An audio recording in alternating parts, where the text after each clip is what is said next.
อะระหังสัมมาสัมพุทโธภะคะวาพุทธังภะคะวันตังอะภิวาเทมิยิมินาสกาเลนะสังฆมังอภิปูชยามะวะคาโตภะคะวะตาธัมโมธัมมังนัมมาสามิยิมินาสกาเลนะสังฆังอภิปูชยามะสุปฏิปันโนภะคะวะโตสาวกสังโฆสังฆังนามามินะโมตัสสะภะคะวะโตอะระหะโตสัมมาสัมพุทธัสสะนะโมตัสสะภะคะวะโตอะระหะโตสัมมาสัมพุทธัสสะนะโมตัสสะภะคะวะโตอะระหะโตสัมมาสัมพุทธัสสะทังสรณังคัจฉามิธัมมังสรณังคัจฉามิสังฆังสรณังคัจฉามิทุติยามปิพุทธังสรณังคัจฉามิทุติยามปิธัมมังสรณังคัจฉามิทุติยามปิสังฆังสรณังคัจฉามิตติยามปิพุทธังสรณังคัจฉามิตติยามปิธัมมังสรณังคัจฉามิตติยามปิสังฆังสรณังคัจฉามิ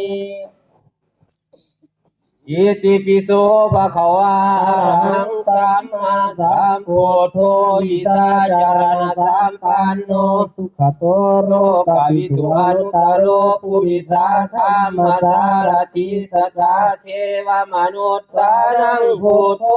ภะวะติพุทธังชีวิตังยาวานิพานังสรณังคัจฉา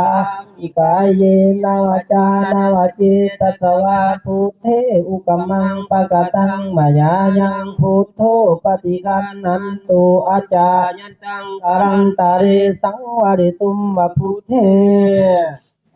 วะคาโตภะคะวะตาธัมโมสันทิฏฐิโกอาการิโกเอหิปัสสิโกโอปัญญิโกปัจจตังเวทิตาโพวินโยหินสีธัมมังสีวิตังยาวานิพานังสรณังคัจฉามิกายเยนวาจานวาจิตตวาธัมเมอุปมังปะกตังมายายังธัมโมปฏิคันนันตุอัญจายันตังกรันตาริสังวริตุมบะธัมเมอุปฏิปันโนภะคะวะโตสาวกสังโฆอุสุปฏิปันโนภะคะวะโตสาวกสังโฆญาญาปฏิปันโนภะคะวะโตสาวกสังโฆสามีจิปฏิปันโนภะคะวะโตสาวกสังโฆยติทังจัตตาริปุริสายุคานิอัตถาปุริสาบุคลาเอสาภะคะวะโตสาวกสังโฆอาหุนายโยปราหุนายโยทักขินายโยกรณิโยอนุตรังปุญญังเขตังโลกัสสาติสังฆังสีตังยาวานิพานังสรณังคัจฉามิกายเยนวาจานวาจิตตวาสังฆอุกมังปะกตังมายายังสังโฆปฏิคันหันตุอัญจายันตังตรังตาริสังวริตุมมะสังฆปัสสวันทามิพันเตเจติยังสัพพังสัพพทาธาเนสุปฏิทิตังธารณิกถาตุมหาโพธิงกุตารุปังสักลังสัทธาวจสามนัสสะเจววันทาเมเตสัทธาคเตสยานิอาสานิธานิขมานิจาปิสัพพทาปัสสวันทามิพันติสัพพังอปาราทังธรรมธรรมิพันติมายากตังปุญญังสามินานะโมทิตพังสามินากตังปุญญังไมหังทัตพังสาธุสาธุสาธุอนุโมทามินะโมตัสสะภะคะวะโตอะระหะโตสัมมาสัมพุทธัสสะน นะโมตัสสะภะคะวะโตอะระหะโตสัมมาสัมพุทธัสสะนะโมตัสสะภะคะวะโตอะระหะโตสัมมาสัมพุทธัสสะสาธุอุกาสามะยังพันเตวิสุงวิสุงลักขณัฏฐาญาติสารเนนะสหปัญจศีลานิญาจามะตุติยัมปีมะยังพันเตวิสุงวิสุงลักขณัฏฐาญาติสารเนนะสหปัญจศีลานิญาจามะตาติยัมปีมะยังพันเตวิสุงวิสุงลักขณัฏฐาญาติสารเนนะสหปัญจศีลานิญาจานะโมตัสสะภะคะวะโตอะระหะโตสัมมาสัมพุทธัสสะนะโมตัสสะภะคะวะโตอะระหะโตสัมมาสัมพุทธัสสะนะโมตัสสะภะคะวะโตอะระหะโตสัมมาสัมพุทธัสสะ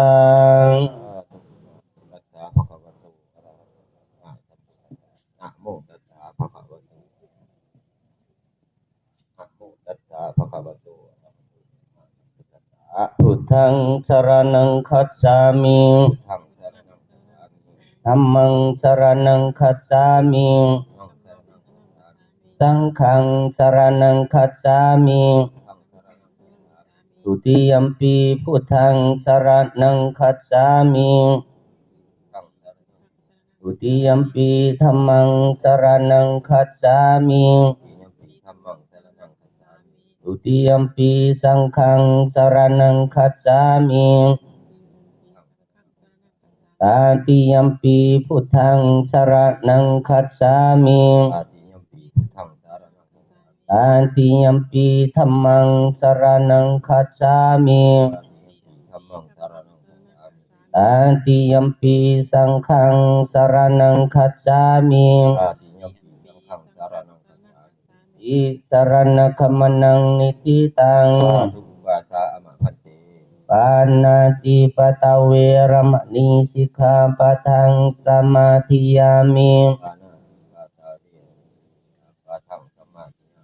อาทินนาทานาเวรมณีสิกขาปะทังสมาธิยามิอาทินนาทานาเวรมณีสิกขาปะทังสมาธิยามิกามเมสุมิสาจาราเวรมณีสิกขาปะทังสมาธิยามิกามเมสุมิสาจาราเวรมณีสิกขาปะทังสมาธิยามิมุสาวาทา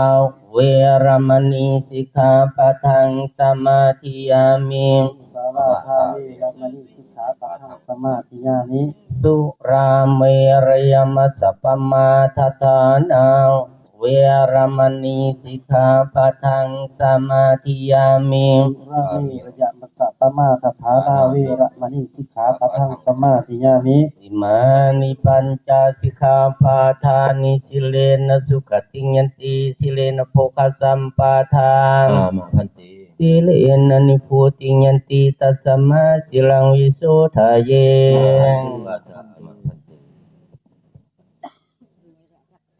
เกียมย่อคันเข่าใส่บาตรด้วยวันนี้เด้อ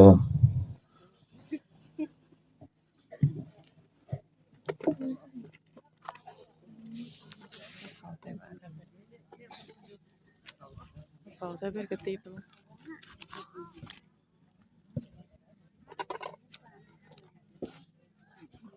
จุกใส่เหวได้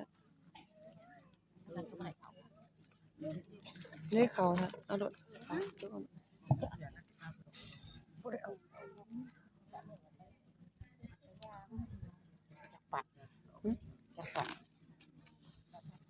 ก็อันนั้น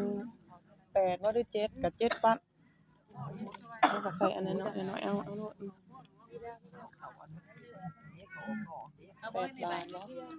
2 4 6 8 บาท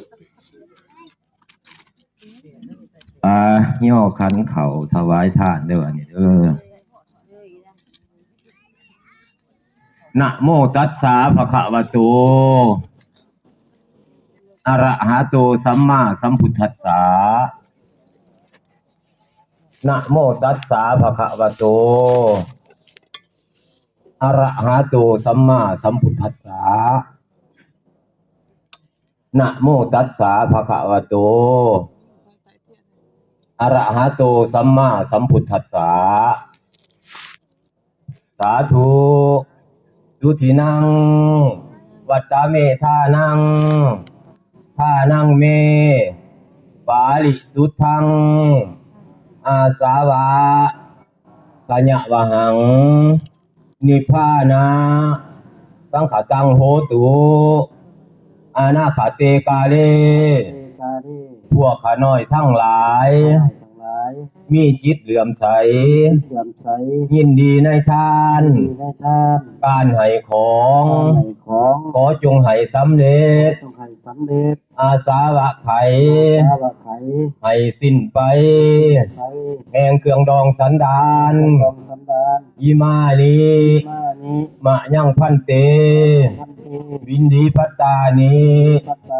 พัตตานีกัปปาลุขังสาปริวลังภิกขุสังคัสสาโอโนสัญญามะสาธุโนพันเตภิกขุสังโฆอิมานีมะยังพันเตวินนีพัตตานีพัตตานีกัปปาลุขัง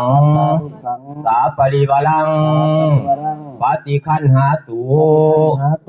อัมหากังที่ขารัตตังยิตายาลุขายาขาเตพระภิกขุสงฆ์ทานผู้เจริญพวกข้าน้อยทั้งหลายขอน้อมถวายซึ่งเขาบิณฑบาตพร้อมภัตตาหารและต้นกระพือกับทั้งเครื่องบริวารทั้งหลายเหล่านี้ให้แก่พระภิกขุสงฆ์ขอนิมนต์พระภิกขุสงฆ์จงหาเพื่อประโยชน์และขอความสุขขอความเจริญแก่หมู่ข้าน้อยทั้งหลายสาธุพวกข้าน้อยทั้งหลายขออุทิศส่วนบุญกุศลทั้งหลายเหล่านี้ให้แก่เจ้ากรรมนายเวรขอให้ฮอดให้ถึงปู่ย่าตายายพระบิดามารดาสามีภรรยาบุตรบุตรีผู้อุปชฌาย์อาจารย์ตลอดสรรพสัตว์ทั้งหลายทุกส่วนหนาเบื้องบนนับแต่พรหมโลกลงมาเบื้องต่ำนับแต่อเวจีขึ้นมาเบื้องขวางตลอดอนันตาจักรวาลเป็นขอบภูงประกอบด้วยสัมมาทิฏฐิขอเชิญให้พากันมาหับเอาถ้าหากว่าได้หับแล้ว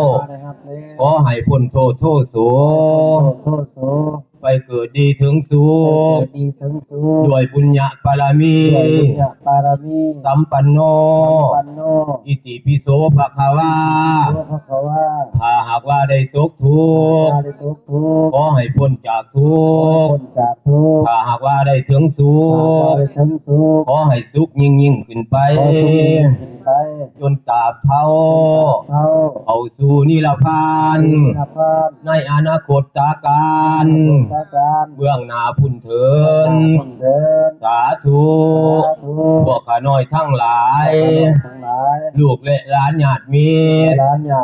เพื่อนมิตรสหายที่อยู่ใกล้และอยู่ไกล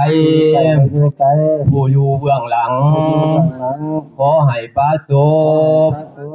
แต่ความสุขความเจริญหมดทุกตนทุกคนแต่ก็ขาดเถินสาธุสาธุสาธุปาลิสุทโธอนุโมทามินะโมตัสสะภะคะวะโตอะระหะโตสัมมาสัมพุทธัสสะพุทธันจาธัมมัญจาสังฆัญจาพหุงสรณังสักกัจจังอราธนังกาโล